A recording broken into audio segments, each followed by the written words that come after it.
በስመ አብ ወወልድ ወመንፈስ ቅዱስ አሐዱ አምላክ አሜን። ስንክሳር ግንቦት 10። በዚች ቀን የከበሩ ጻድቃን ሰማዕታት ሰለስቱ ደቂቅ አናንያ፣ አዛርያ፣ ሚሳኤል የዕረፍታቸው መታሰቢያ ነው። እሊህም ለይሁዳ ንጉሥ ለኢዮአቄም ልጆች ናቸው። ዳንኤልም የእህታቸው ልጅ ነው። በምርኮ ጊዜም ከእስራኤል ልጆች ጋር ተማርከው ወደ ባቢሎን ወረዱ።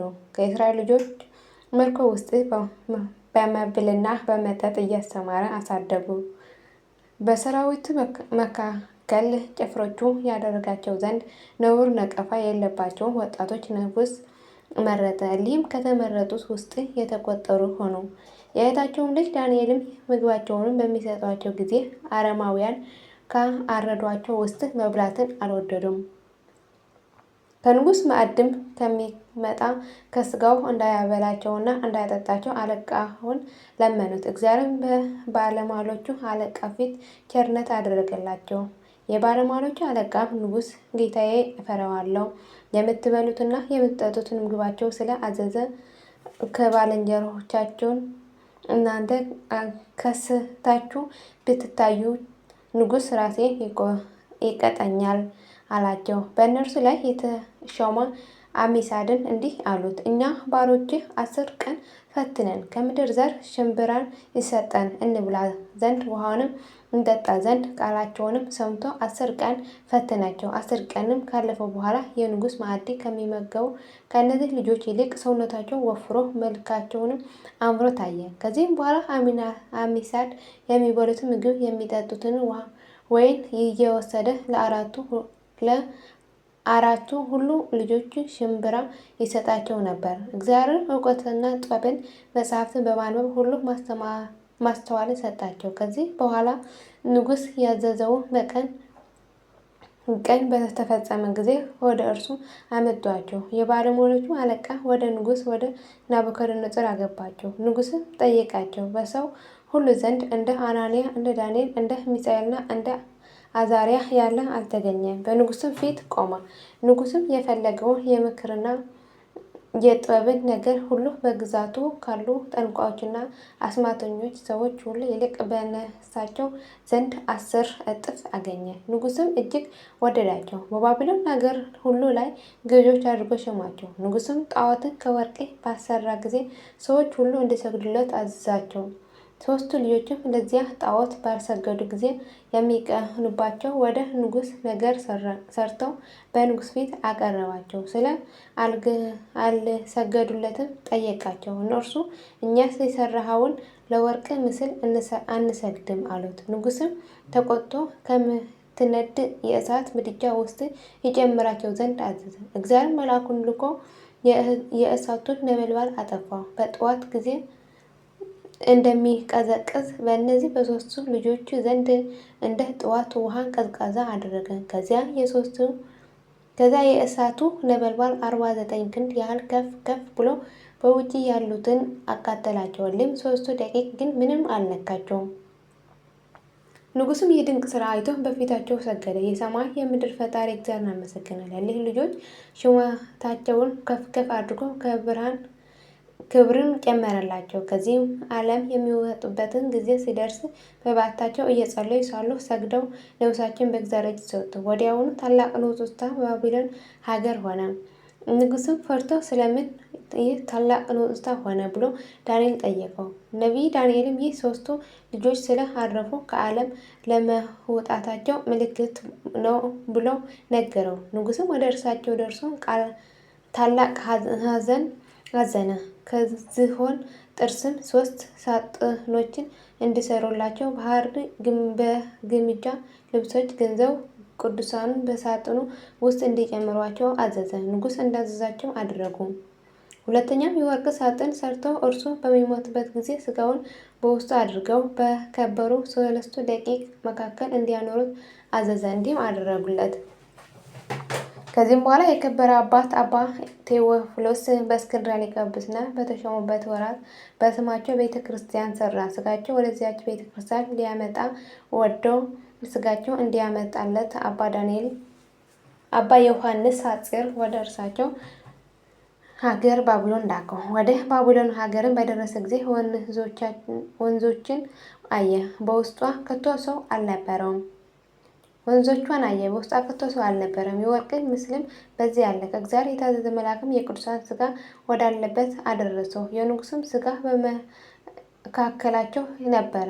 ሥጋቸው በአለበትም ቦታ ሰገደ፣ እንዲህም ብሎ በማልቀስ ጸለየ። የከበራቸው አባቶች ሆይ፣ የከበረ አባት ሊቀ ጵጵስና አባ ቴዎፍሎስ በስማቸው ቤተ ክርስቲያን ሰርቶ ሥጋቸው በውስጧ ሊያኖር እኔ ልኮኛልና ከእኔ ጋር ትሄዱ ዘንድ ፈቃዳችሁ ይሁን። በዚያን ጊዜ እንዲህ የሚል ቃል ከሥጋቸው ወጣ። ለሃይማኖት አባት ለአባ ቴዎፍሎስ እንዲህ በለው፣ የድካምህን ዋጋ እግዚአብሔር ይስጥህ። ነገር ግን እኛ እስከ ፍርድ ቀን ድረስ ሥጋዎቻችን ከንጉሥ ዘንድ አንለይም።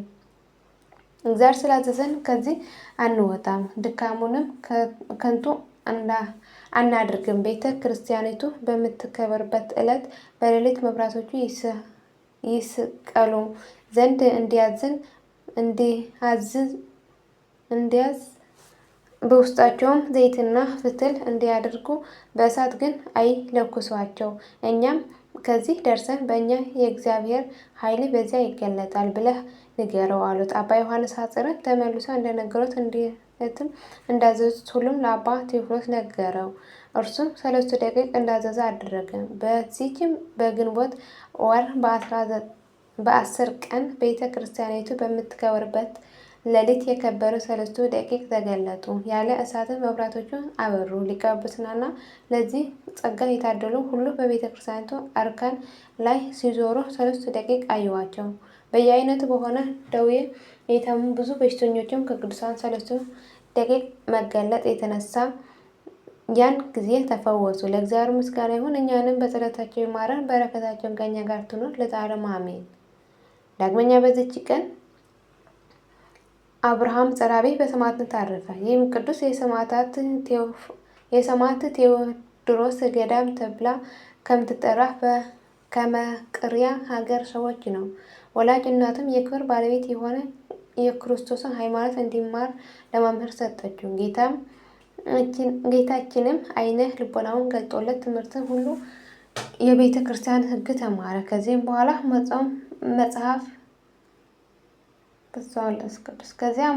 መጾም መጸለይና መስገድ ጀመረ። 9 ዓመትን በሆነ ጊዜ ከድንጋይ የሚሰራ የውሃ መሄጃ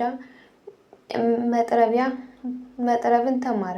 በዚህም ብዙ ገንዘብ አከማቸ። ለድሆችና ለጦማዳሪዎች የሚመጸውት ሆነ። በአንዲት ዕለትም በሌሊት ሲጸልይ የዚች ዓለም በውስጧ ያለው ሁሉ ኃላፊ መሆኑ አሰበ። የክብር ባለቤት በሆነ በክርስቶስ ስም ምስክር ሆነ መሞቱን ወደደ።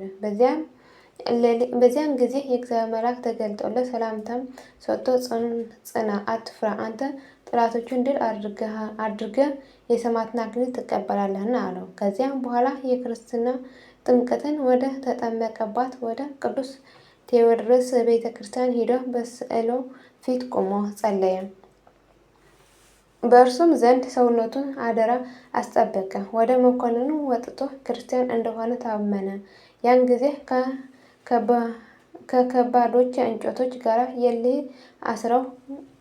የኋሊት አስረው ከረሃብና ከጽም ጋር ከፀሐይ ውስጥ ጣሉት። መንፈቀ ሌሊትም በሆነ ጊዜ ጌታችን ተገለጠለት፣ ሰላምታም ሰጠው። ስሙንም ለሚጠራና መታሰቢያን ለሚያደርግ ቃል ኪዳን ሰጠው። ከዚህም በኋላ መኮንኑ ራሱ እንዲቆርጡት አዘዘ። በቆረጡትም ጊዜ ራሱ እኔ ክርስቲያን ነኝ እያለች 3 ጊዜ በተራራው ላይ በረረች። 50 ምዕራፍም ያህል ሄዳ ከባህር ወደቀች። ከዚህም በኋላ ሆዱን ሰንጥቀው ባሩድና ሙጫ ዘይትን መልተው ከእሳት ውስጥ ጣሉት። እሳት ግን ምንም አልነካውም። ከዚህም በኋላ በየጥቂቱ ከትፎ በእንቅብ አድርገው ከባህር ዳር ጣሉት። በእግዚአብሔር ፍቃድ ከራሱ ጋር አንድ ሆነው እንደ ቀድሞ እስና በሚባል ሀገር በባህር ወደብ ታየ። ምዕመናን ወስደው በታላቅ ክብር ቀበሩት። ለእግዚአብሔር ምስጋና ይሁን፣ እኛንም በዚህ ሰማዕት ጸሎት ይማረን፣ በረከትን ከእኛ ጋር ትኖር ለዘላለሙ አሜን። ዳግመኛ በዚች ቀን የአባ ሚካኤል መታሰቢያና የቤተ ክርስቲያን የከበረችበት ሆነ። የዚህ ቅዱስ ወላጆች ክርስቲያን ባለጸጎች ናቸው። ልጅ ባጡ ጊዜም የክብር ባለቤት ወደ ሆነ እግዚአብሔር ለመኑ። እርሱም ይህ የተቀደሰ ልጅ ሰጣቸው። የቤተ ክርስቲያንም ትምህርት አስተማሩት። ወላጆቹም በሞት ጊዜ የዚያች ሀገር ኤጲስቆጶስ ገንዘቡን አስጠበቁለት። 12 ዓመትም ሲሆነው የዚህ ዓለም ኃላፊነት አስበው ወደ አባ ዮሐንስ ገዳም ሄዶ የምንኩስና ልብስ እንዲያለብሰው ፈለገ። እርሱም ከፈተነውና ብርታትን ካየ በኋላ አለበሰው። የእግዚአብሔር ጸጋ አደረበት። የፊቱ መልክ ተለውጦ እንደ ደረቅ እንጨት እስኪሆን በጾምና በጸሎት ሰውነቱን አስጨነቀ። በአንዲት ዕለትም አባ ይስሐቅ ወደ አባ ሚካኤል በዓት ሄዶ መልኩ እንደ ሞተ ሰው ሆኖ አይቶት አለቀሰ። ልጅ ሆይ እንዴት እንዲህ ሥጋ ተጎዳ አለው። እርሱም አባቴ ሆይ አታልቅስ፣ እግዚአብሔር አልተወኝምና ለመቆም ኃይሌ አልደከመምና። ነገር ግን በሕልሜ ያየሁትን ልንገርህ። እኔ የሚፈልጉ የንጉሥ መልእክተኞች ከእስክንድርያ ወደ አንተ ሲመጡ እኔ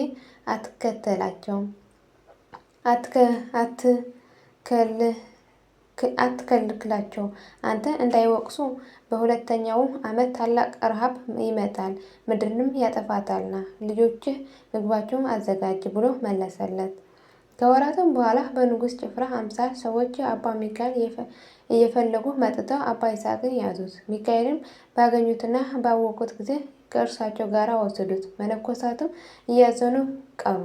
ረሃብ በሆነ ጊዜ አገር ገዢው በዚያ ገዳም እህል እንዳለ ሰምቶ ሊከባቸው ፈለገ። አባ ይስሐቅም ሊማልድ ወደ መኮንኑ መጣ።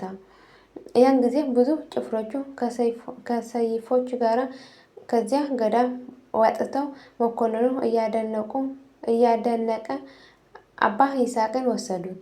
ከዚህም በኋላ አባ ሚካኤል መጥቶ ራሱን ገለጠለት። እነዚህ የወሰዱት ሰዎች የሰማይ ሰራዊት፣ እርሱ የወሰዱት አገርም የኢየሩሳሌም ሰማያዊት እንደሆነች ነገረው። ከዚያም በኋላ ኤጲስቆጶስ በአስጠበቀለት ገንዘቡ ቤተ ክርስቲያን እንዲሰራለት አዘዘው። በዚያች በበዓት ላይ ሰራለትና በዚች ዕለት አከበሯት። ደግሞ አባ ሚካኤል ለአባ ይስሐቅ ተገልጾ በመጪው ዓመት እንደሚሞት ነገረው። እንደ ቃሉም ሆነ። ለእግዚአብሔር ምስጋና ይሁን። እኛንም በዚህ ጸሎት ጻድቅ ይማረን፣ በረከት ከኛ ጋር ትኑር ለዘላለሙ አሜን። ዳግመኛ በዚች ቀን ከአባ ኖህ ጋራ 358 ነፍስ